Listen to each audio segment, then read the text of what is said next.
مسئلہ اس عورت کا. بول نہیں پا رہے حضرت بلال.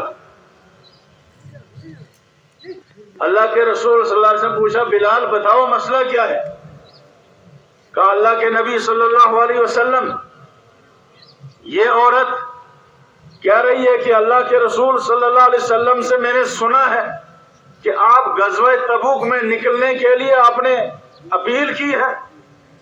میرا شوہر فلانی جنگ میں شہید ہوا ہے, میرا بیٹا فلانی جگہ پہ شہید ہوا ہے, میرے گھر میں کوئی جوان بیٹا نہیں ہے, میں یہ دودھ پیتا ہوا بیٹا آپ کی خدمت میں پیش کرنا چاہتی ہوں.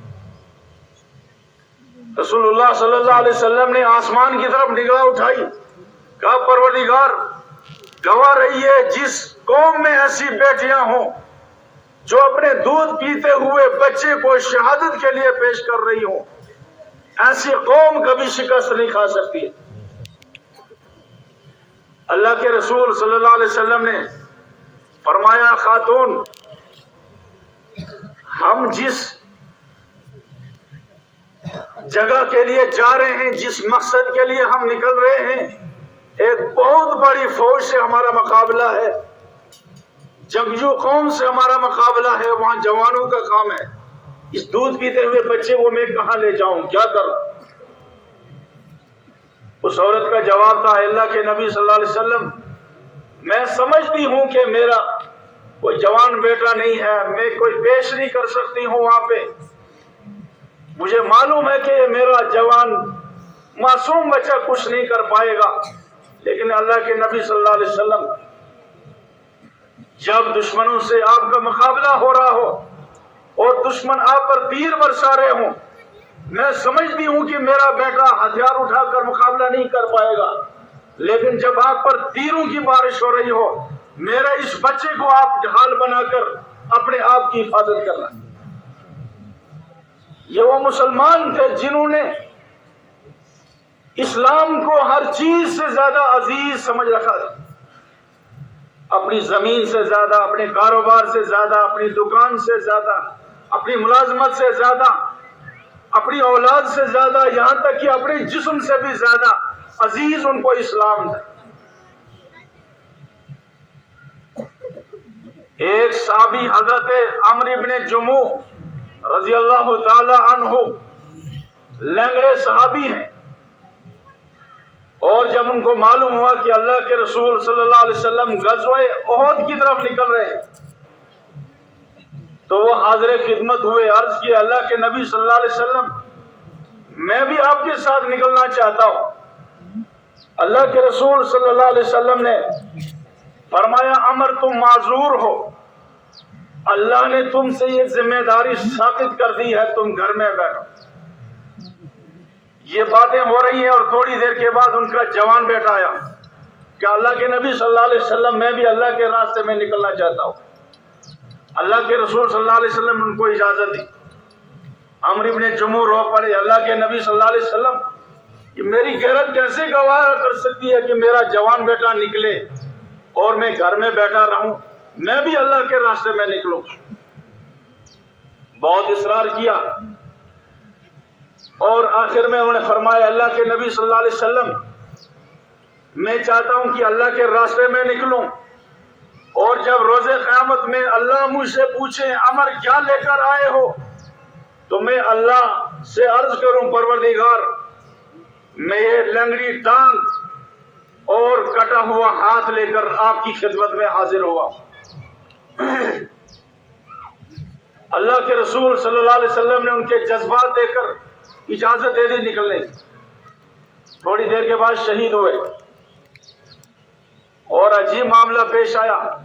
اللہ کے رسول صلی اللہ علیہ وسلم نے حکم دیا یہ تمام صحابہ جو شہید ہو چکے ہیں ان کی لاشیں مدینے کی طرف لے جاؤ. ان کی لاش کو ایک سواری پر بٹھایا گیا اور جب اس سواری کو مدینے کی طرف چلایا جا رہا تھا سواری بیٹھ گئی. عجیب معاملہ ہے, جب واپس احد کی طرف لے جاتے ہیں تو سواری فوراً کھڑی ہو جاتی ہے اور مدینے کی طرف لے جاتے ہیں تو سواری بیٹھ جاتی ہے. صحابہ کرام نے اللہ کے رسول صلی اللہ علیہ وسلم سے عرض کیا، اللہ کے نبی صلی اللہ علیہ وسلم ہمارے اس ساتھی کا کیا معاملہ ہے؟ سواری جب مدینے کی طرف لے جاتے ہیں تو بیٹھ جاتی ہے، جب اونٹ کی طرف لے جاتے ہیں تو چل پڑتی ہے۔ اللہ کے رسول صلی اللہ علیہ وسلم نے فرمایا، اس کے گھر میں جا کر اس کے اہل خانہ سے جا کے پوچھو عمرو بن جموح نے گھر سے نکلتے وقت کیا دعا کی۔ معلوم کیا گیا، معلوم ہوا ان کی اہلیہ کہہ رہی ہیں کہ اللہ کے نبی صلی اللہ علیہ وسلم اس نے گھر سے نکلتے وقت ایک دعا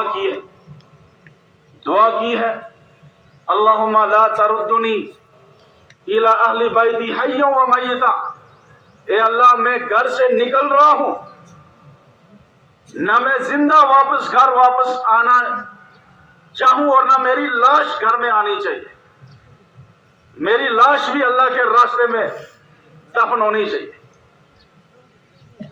یہ دعا کر کے وہ گھر سے نکلتے تھے کہ ہم اللہ کے راستے میں جا رہے ہیں، اب گھر کی طرف واپس لوٹ کر نہیں آنا ہے۔ یہ وہ لوگ تھے جو اسلام کو ہر چیز سے زیادہ عزیز سمجھتے تھے۔ یہ اسلام کا سب سے اہم ترین طبقہ، سب سے زیادہ وفادار طبقہ تھا، اور دوسرا طبقہ معذورین کا طبقہ تھا، جو اللہ کے راستے میں نکلنا چاہتے تھے، اسلام کی سربلندی چاہتے تھے، اسلام کا غلبہ چاہتے تھے، لیکن معذور تھے۔ اور تیسرا طبقہ منافقین کا تھا، جو کلمہ پڑھتے تھے، مسجد میں 42 صف میں حاضر ہوتے تھے، مسلمانوں کی صفوں میں آتے تھے، مشوروں میں بھی آتے تھے، اپنے آپ کو مسلمان سمجھتے تھے، زبان سے اسلام کا دعویٰ کرتے تھے، لیکن حقیقت میں کفر تھا۔ یہ وہ لوگ تھے جن کو اسلام سے زیادہ عزیز اپنی دکانیں تھی، اسلام سے زیادہ عزیز اپنے دوست اور احباب تھے، اسلام سے زیادہ عزیز اپنے مکان تھے، اسلام سے زیادہ عزیز اپنی تجارتیں تھی، اسلام سے زیادہ عزیز اپنی رشتہ داریاں تھی، اپنے تعلقات تھے۔ وقالت الاعراب آمنا قل لم تؤمنوا ولكن قولوا اسلمنا، ان کی چالاکیوں سے اللہ تعالیٰ نے پردہ اٹھایا۔ وَمِنَ النَّاسِ مَن يَقُولُ آمَنَّا بِاللَّهِ وَبِالْيَوْمِ الْآخِرِ وَمَا هُمْ بِمُؤْمِنِينَ، لوگوں میں کچھ ایسے ہیں جو کہتے ہیں کہ ہم ایمان لائے ہیں اللہ پر، ہم ایمان لائے ہیں آخرت پر، لیکن اللہ اوپر سے گواہی دے رہے ہیں وَمَا هُمْ بِمُؤْمِنِينَ، یہ مومن نہیں ہے، اس لیے کہ ان کی زبان سے کلمے کا اظہار ہو رہا ہے، لیکن ان کی شادیوں میں کیا ہو رہا ہے؟ وہ اسلام کی مخالفت ہو رہی ہے۔ ان کی تقریبات میں کیا ہو رہا ہے؟ وہاں اسلام کا نام نہیں ہے۔ ان کی تجارتوں میں کیا ہو رہا ہے؟ ان کے معاملات میں کیا ہو رہا ہے؟ وہاں اسلام کی کوئی نمائندگی نہیں ہے، اسلام کا کوئی نام نہیں ہے۔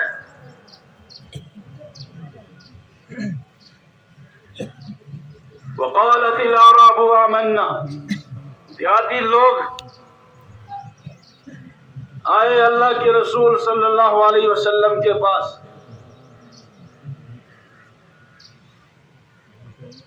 کہنے لگے اللہ کے نبی صلی اللہ علیہ وسلم، ہم بھی تو کلمہ پڑھ چکے ہیں، ہم بھی تو ایمان لا چکے ہیں، ہم بھی مسجدوں میں سب سے پہلی صف میں ہوتے ہیں، ہم بھی پکے مومن ہیں، اسلام کا دعویٰ کر رہے ہیں، لیکن اللہ کیا کر رہے ہیں؟ قُل لَّمْ تُؤْمِنُوا، تم ایمان نہیں لا چکے ہو، تمہارا دعویٰ غلط ہے، اس لیے ایمان نہیں لا چکے ہو کہ یہ کلمہ تمہارے گلے سے نیچے نہیں اترا ہے، ابھی یہ کلمہ ابھی تک صرف زبان پر ہی ہے، یہاں سے نیچے نہیں اترا ہے، اس لیے کہ تمہاری شادیاں گواہی دے رہی ہیں کہ تم سچے مسلمان نہیں ہو، تمہارے معاملات گواہی دے رہے ہیں کہ تم سچے مسلمان نہیں ہو۔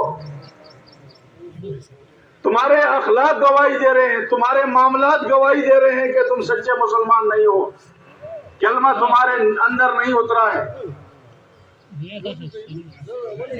وَلَكِنْ قُولُوا أَسْلَمْنَا، ہاں صرف یہ کہہ سکتے ہو کہ ہم ظاہری طور سے کلمہ پڑھ رہے ہیں۔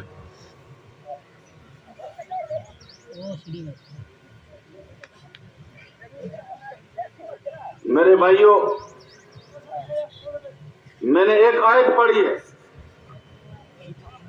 یا ایھا الذین آمنوا ادخلوا فی السلم کافۃ، اے ایمان والو پورے کے پورے اسلام میں داخل ہو جاؤ۔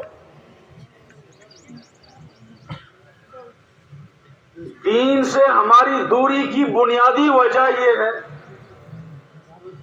کہ ہم جب قرآن کو پڑھ رہے ہیں، قرآن کا اپنے آپ کو مخاطب نہیں سمجھ رہے۔ علامہ اقبال کہتے ہیں کہ میں قرآن پڑھتا تھا اور میرے والد صاحب میرے سامنے سے گزرتے تھے، ایک دن، دوسرے دن، تیسرے دن کہنے لگے اقبال کیا کر رہے ہو؟ کہا ابا جان قرآن پڑھ رہا ہوں۔ دوسرے دن وہاں سے گزرے، کہا اقبال کیا کر رہے ہو؟ کہا ابا جان قرآن پڑھ رہا ہوں۔ تیسرے دن بھی کہا اقبال کیا کر رہے ہو؟ کہا قرآن پڑھ رہا ہوں۔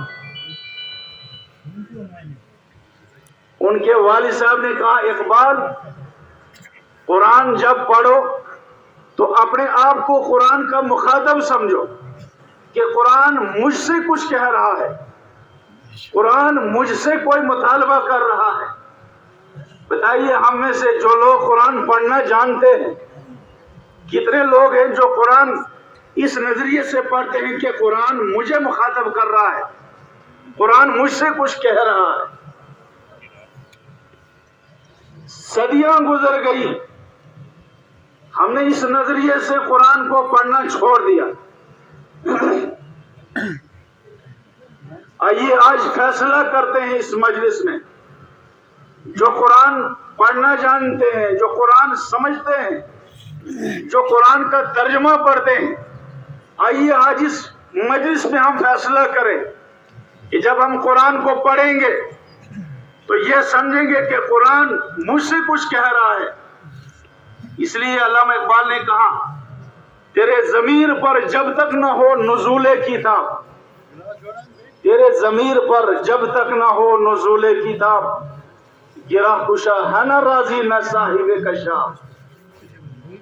جب تک قرآن کو تم اس نظریے سے نہیں پڑھو گے، اپنے آپ کو قرآن کا مخاطب نہیں سمجھو گے، تب تک تمہارے اندر کوئی تبدیلی نہیں آئے گی، تمہارے اندر کوئی انقلاب نہیں آئے گا۔ میں نے جو آیت پڑھی ہے، اے ایمان والو پورے کے پورے اسلام میں داخل ہو جاؤ، آئیے ذرا ہم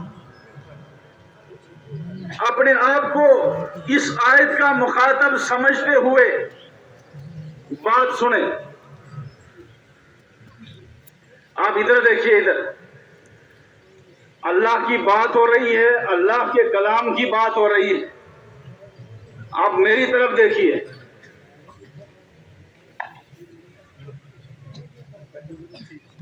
میں یہ عرض کر رہا ہوں کہ آئیے آج ہم اس آیت کا اپنے آپ کو مخاطب سمجھیں۔ اے ایمان والو پورے کے پورے اسلام میں داخل ہو جاؤ۔ یہ مطالبہ کیوں ہو رہا ہے ہم سے؟ اس لیے کہ حقیقت یہ ہے کہ ہم اسلام میں داخل نہیں ہوئے ابھی۔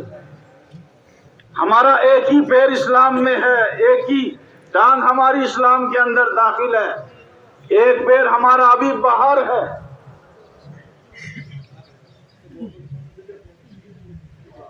ایک پیر اندر ہے اور ایک باہر ہے، اور جو آدمی دو دو کشتیوں میں سوار ہوتا ہے اس کا انجام ہلاکت ہوتا ہے۔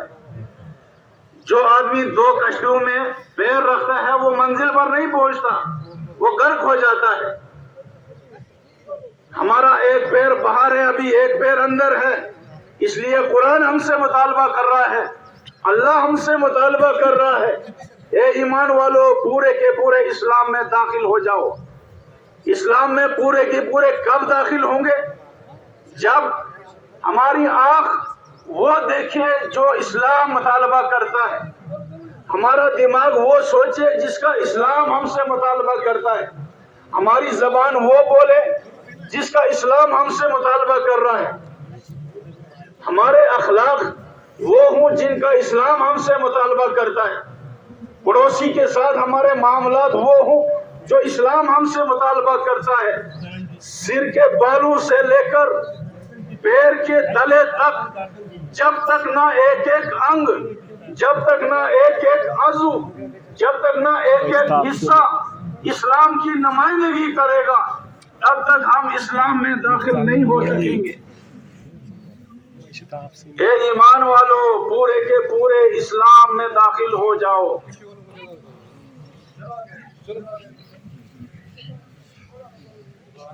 جب تک نہ ہم اپنے معاملات درست کریں گے، جب تک نہ ہم اپنا کلمہ درست کریں گے، جب تک نہ ہم اپنی شادی کی تقریبات کو درست کریں گے، جب تک نہ ہم مصیبت کی گھڑیوں کو، ماتمداری کی مجلسوں کو جب تک نہ ہم درست کریں گے، جب تک نہ اسلام کی صحیح نمائندگی ہم کریں گے، تب تک ہم اسلام میں داخل نہیں ہو سکتے۔